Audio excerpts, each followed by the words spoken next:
The Illusion of Power and the Architects Behind the Curtain. A realist. Look at Steve Bannon, Erdoğan, and the geopolitical chessboard, an era where media optics often substitute for substance. It is rare to encounter individuals who analyze geopolitics not through ideological filters or partisan propaganda, but through the lens of historical continuity, strategic realism, and civilizational struggle. Steve Bannon, despite the cartoonish image painted by legacy media, represents precisely this kind of geopolitical thinker.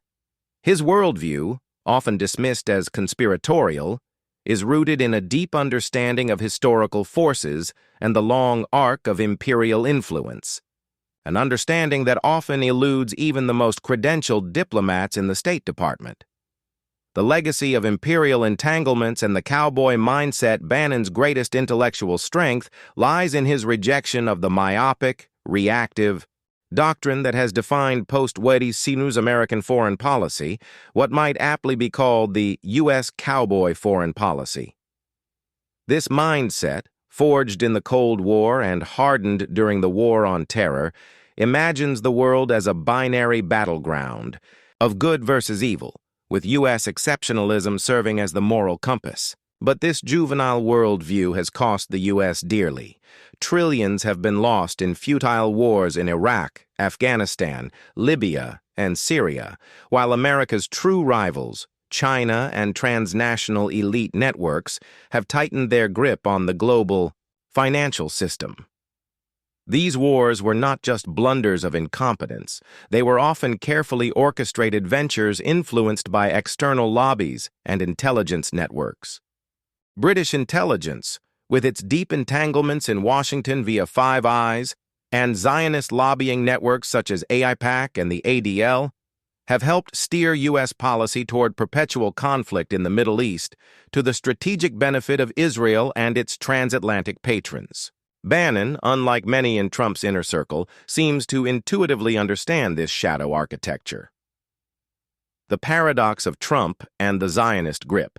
Though Donald Trump rose as an anti-establishment figure, disrupting the neoconservative consensus, and calling out America's failed wars, his administration paradoxically served the very forces it claimed to oppose. The relocation of the U.S. Embassy to Jerusalem, the assassination of Qasem Soleimani, and unconditional military aid to Israel all reflect not freedom from Zionist influence but deeper entrenchment. One might argue that Trump, for all his populist rhetoric, was never free from the grip of powerful financial and intelligence interests deeply aligned with Zionist and Rothschild-linked banking dynasties. This contradiction may explain why figures like Steve Bannon and Elon Musk, both of whom at times seem to challenge the hegemonic globalist consensus, are treated with suspicion or even hostility by elite power structures. Bannon's unapologetic nationalism and calls for economic sovereignty directly threaten the supranational capitalist class. Musk's ventures into AI, space, and alternative media potentially circumvent elite gatekeepers, but even he may be a pawn in a larger game, propped up and allowed to rise so long as his actions serve transhumanist and surveillance objectives that benefit global capital. Turkey and Iran, civilizational states beyond Western control. Nowhere is the West's geopolitical illiteracy more evident than in its handling of Turkey and Iran, two civilizational states with imperial legacies, complex internal power structures, and deep-rooted cultural identities. To view these nations as mere regional powers, subject to economic or military coercion, is to fundamentally misunderstand their history. Iran, with its Persian heritage and Shia revolutionary ideology, has proven nearly immune to Western regime. Change strategies.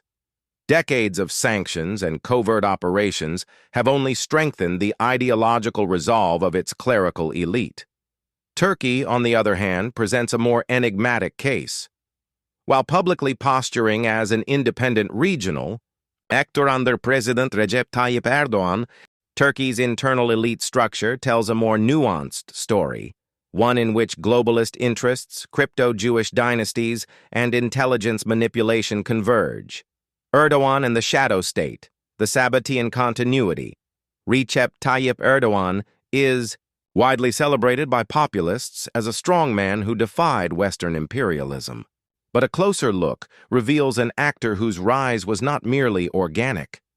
Turkey's deep state, the Derin Devlet, has long been infiltrated by crypto-Sabbatian families like the Koç and Sabancı dynasties.